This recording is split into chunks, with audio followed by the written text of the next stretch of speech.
بسم اللہ الرحمن الرحیم۔ السلام علیکم ورحمۃ اللہ وبرکاتہ۔ پیارے بچوں، آج ہمارا جو ٹاپک ہے اس کا نام ہے Nazism and the rise of Hitler. یہ ہسٹری سبجیکٹ سے دیا گیا ہے۔ تو ناززم اور ہٹلر کا عروج، اس میں سب سے پہلے ہم آج دیکھیں گے اس کا انٹروڈکشن اور کچھ کی پوائنٹس۔ اس کا انٹروڈکشن، سب سے پہلا جو کی پوائنٹ اس میں آتا ہے وہ ہے وار ٹرن ورلڈ، جنگ زدہ دنیا۔ The interval of 20 years 1919 to 1939 between the end of the First World War and the beginning of another saw a war-torn world. The First World War caused widespread destruction of life and property. It brought a political and economic crisis, and the interwar years marked the moral and cultural stagnation which eventually led to the World War First. جیسے پیارے بچوں، آپ کو یاد ہے کہ پہلی جنگ عظیم ہوئی تھی 1914 میں اینڈ اینڈس ان 1919۔ اس کے بعد جو ہے جنگ زدہ دنیا، وار ٹرن ورلڈ، پہلی جنگ عظیم کے خاتمے اور دوسری جنگ عظیم کے آغاز کے درمیان 20 سال یعنی 1919 to 1939۔ اس کا مطلب ہے پہلی فرسٹ ورلڈ وار ختم اور اس کے بیچ کے جو 20 سال ہیں کے وقفے نے جنگ زدہ دنیا کو دیکھا۔ جنگ زدہ دنیا کو دیکھا۔ پہلی جنگ عظیم میں کیا ہوا تھا؟ اس نے جان مال کی وسیع تباہی کی وجہ سے اس نے سیاسی اور معاشی بحران کو پیدا کیا۔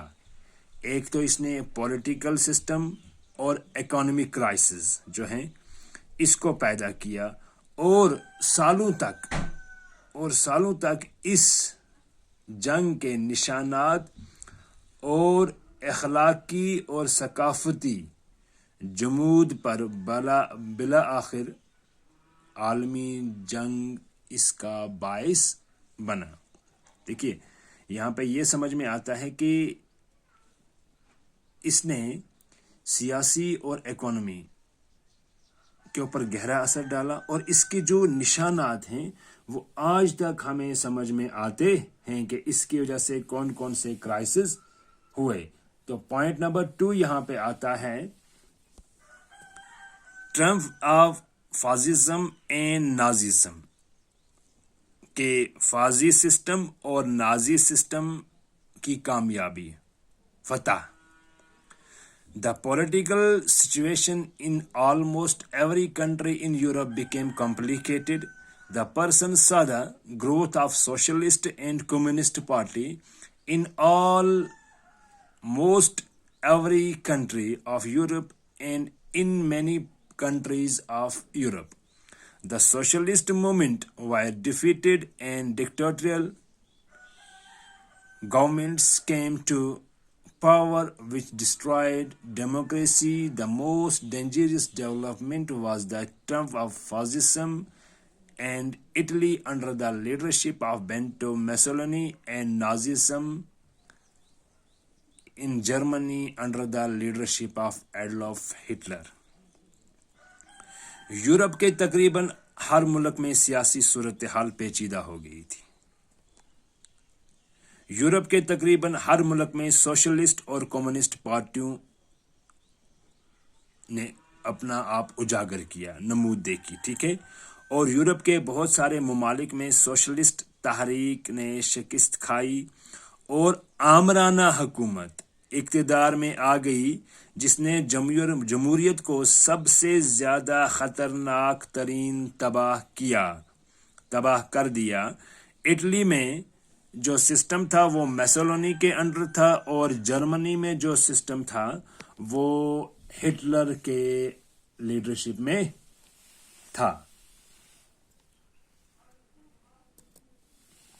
تیسرا جو پوائنٹ ہے وہ ہے پالیسی آف اپیزمنٹ. یہ کیا ہے؟ کسی کو ہم مطمئن کرتے ہیں، کسی پالیسی کے ذریعے سے ہم کسی کو مطمئن کرتے ہیں.